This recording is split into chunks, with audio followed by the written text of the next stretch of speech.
Assalamualaikum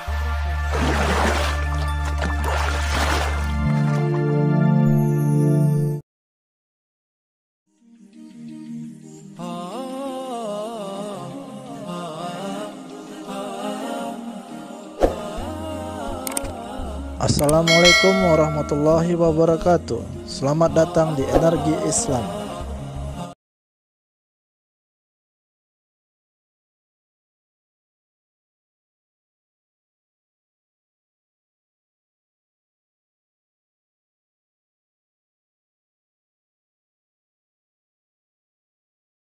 Tapi ini bukan, ini tertib. Artinya apa? Habis berdiri baru takbir, bukan hadis cakap. Maka didudukkan itu. Bukan, ini hadis cakap, bukan hadis cakap, tapi hadis tertib. Berdiri dulu baru takbir. Bagaimana Rasulullah berdiri? Coba lihat riwayat Rasulullah berdiri. Satu, berdiri. Yang kedua, kaki siberan, kan begitu, kaki siberan ini loh, sedekah selebar bahu, ini ya, selebar bahu. Kalau kaki model lempak begitu, tumit dengan tumit sedekah. Kalau kaki model ini, ya, tumit dengan tumit sini, ya, jangan model gini pula, jangan, karena ukurannya dalam sholat berjamaah bahu rapat, rapatnya bahu bagaimana? Segini jarak bahu dengan bahu kawan.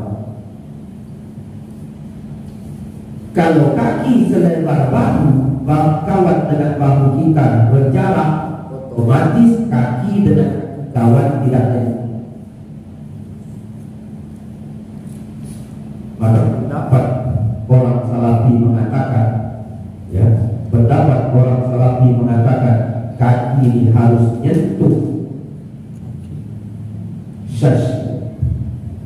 Karena hadis dari Nu'man bin Bashir, ya, mengatakan, aku melihat satu orang yang menempelkan bahu dengan bahunya, kaki dengan kaki sebelah, satu orang. Begitu juga hadis Anas, cuma dua riwayat, cek aja itu hadis tentang itu.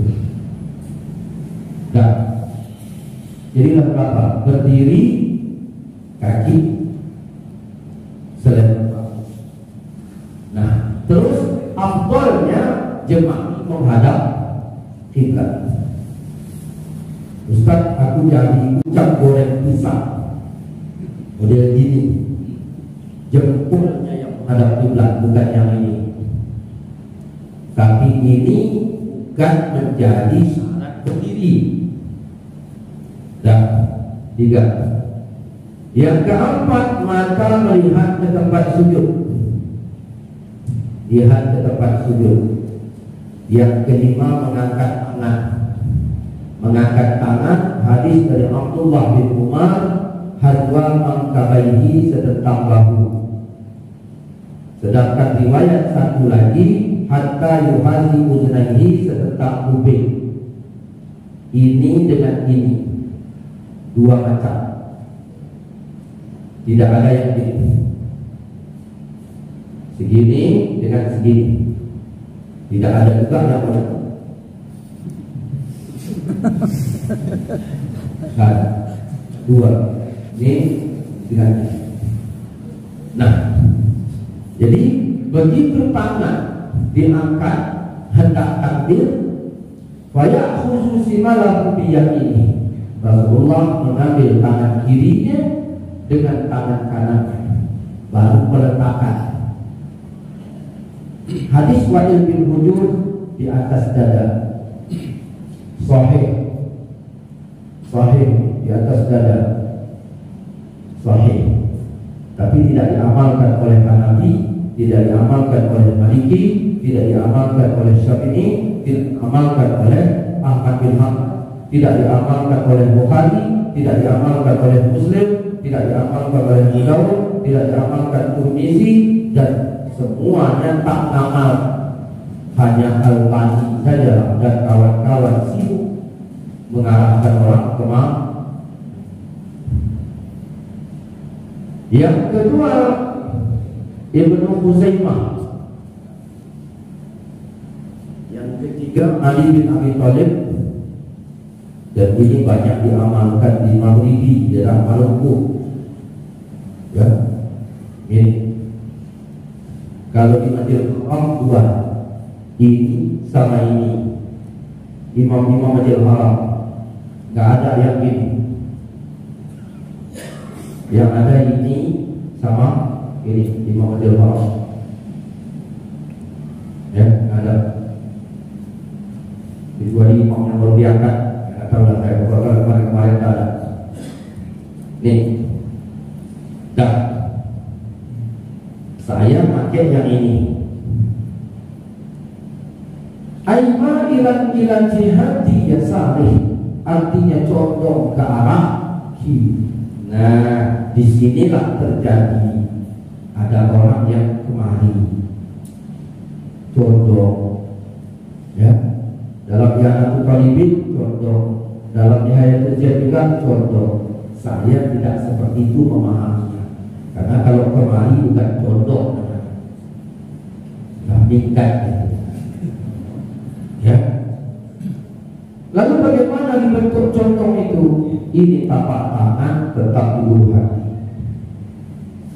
Andaikan saya megangnya begini, tentu condong akan ada. Ada kalau ini. Lalu condong itu di mana? Ketika saya memegangnya kemari. Ini tetap di tengah, ini megang kemari, maka terjadilah bentuknya condong seperti mengakul hajatun. Nah, begitu kalau kita lihat lafaz-lafaznya. Nah, maka bagaimana Rasulullah sholat? Tidak langsung habis berdiri itu langsung takbir. Mereka pakai hadis apabila kau telah berdiri maka takbir. Di situ dia kritik. Ini imam bid'ah. Kenapa begitu? Kata Nabi habis berdiri takbir. Imam tadi habis berdiri baca bismillah, baca musolli. Ini bid'ah. Kata Nabi habis berdiri takbir maka datang imam diterima. Begitu berdiri Astagfirullahaladzim. Mana ada hadisnya itu? Besoknya datangnya, ya, begitu berdiri. Ambilnya HP, mandikan, loh mana ada yang ada ini? Ini gara-gara tidak bisa membedakan mana hadis kaifiyah, mana hadis tertib. Maka derajat sholat berdiri kehampaan. Ustaz, aku pengen jadi hamba, sempurnakan berdiri sholat. Ustaz, aku pengen hina, sempurnakan hukum. Hina. Kalau kau ingin dapat hina dari Allah, rukulah kau, maka Allah berikan kau sebuah pangkat hina. Maksudnya gimana Ustaz? Di saat engkau sudah dapat maqam hina, engkau takkan sakit hati walaupun sejuta orang menghina. Kenapa kita yang sholat ini sakit hati, gampang tersinggung dan sebagainya? Kita perlu mendapatkan nilai hukum yang kita kerjakan. Sujud adalah kelemahan, duduk adalah kepalangan. Waktu Nabi tasyahud, Nabi tidak tasyahud di rumah, tidak di Masjidil Haram, tidak di Masjidil Aqsa, tidak di Sidratul Muntaha, tapi Nabi tasyahud di Hidratul Qudus di alam mustawa. Nabi berkata, at-tahiyyatul lillah. Salah, bukan tasawuf tahiyat. At-tahiyyatul lillah. Segala penghormatan milik Allah.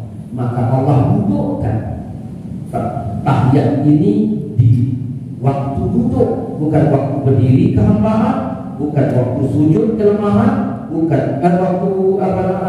waktu rukuk kehinaan, bukan juga waktu sujud kelemahan, tapi waktu duduk kemenangan. Nah, Berbicara fana, fana itu dibagi. Ya. Kalau dalam tauhid dibagi, ada fana tabdil, hilangnya hilang berganti.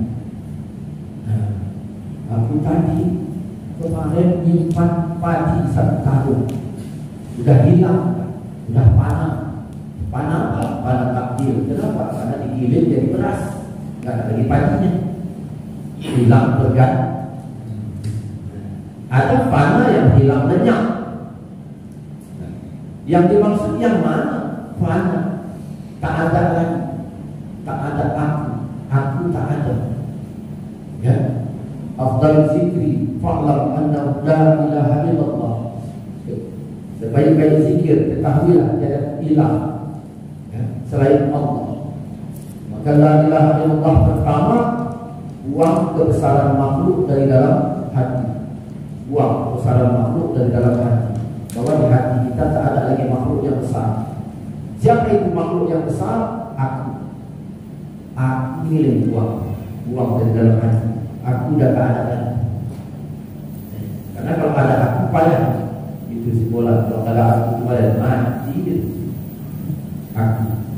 Saya sedang berpikir, la ilaha illallah, la ilaha illallah, la ilaha illallah. Aku dah tak ada.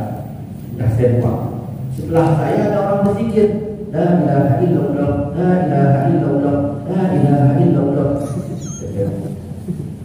Nah, berarti aku tadi masih ada. La ilaha illallah yang kedua, masukkan kebesaran Allah dalam hati. Kalau tidak ada yang besar kecuali Allah. La ilaha illallah yang ketiga, la ma'budu bihaqqin fi wujudihi illallah. Tidak disembah dengan sebenar-benar hak pada wujudnya kecuali Allah. Baru katakan la ilaha illallah, la ilaha illallah dalam keadaan pasrah kepada dia berkaitan. Berapa menit? 4 menit. 30. Kami minta sholat bisa di sini. Jadi, sambil dia keluarkan mobil kan. Nah, jadi la ilaha illallah pertama, keluarkan kebesaran makhluk dari dalam hati. La ilaha illallah yang kedua, masukkan kebesaran Tuhan di dalam hati, bahwa tidak ada yang mengatur kecuali Allah Subhanahu wa taala. Jadi kita zikir dalam aturan Allah. Kita tidak mencampuri orang kanan kiri kita. Mudah-mudahan Allah dibilang di sini mau apa silakan, kita tidak ganggu, karena babnya bukan bab belajar, tapi bab masing-masing sedang beramal. Kalau bab belajar kita bilang fasihkan bacaannya Pak, begini caranya, karena bab belajar. Kalau tidak, kita akan terganggu. Tidak sedikit orang mengganggu, Ustaz, aku semayang di satu masjid, ada orang sebelah sana tengok begini-begini, terganggu loh. Oh semayang dia. Kenapa terganggu? Karena mata melihat ke sana. Kenapa bisa demikian? Karena hati belum beres. Makanya qalbul mukmin, hati orang mukmin, Baitullah adalah rumah Allah. Allah menjaga kita. Mudah-mudahan ada manfaatnya. Kami tidak ikut sholat isya di sini. Semoga Allah Subhanahu wa taala membukakan hati kita. Allah berikan kita taufik dan hidayahnya. Allah tetapkan kita pada jalannya. Semoga Allah Subhanahu wa taala menerima apa yang kita lakukan, dan kita tuh pastinya berada nol di bawah Allah dan yang di bawah Allah yang Maha Besar. Alhamdulillah, Bismillahirrahmanirrahim. Bismillahirrahmanirrahim. Alhamdulillahirabbil alamin, wassalatu wassalamu ala asyrofil anbiya'i wal mursalin wa ala alihi wa sahbihi ajma'in. Allahumma suqna ikhlas wa ja'alna minal mukhlisin. Allahumma suqna taufiq wa hidayah wa istiqamah. Rabbana atina fid dunya hasanatan wa fil akhirati hasanatan wa qina adzabannar. Sallallahu alaihi wa sallam Muhammad wa ala alihi wa sahbihi wasallam. Alhamdulillah.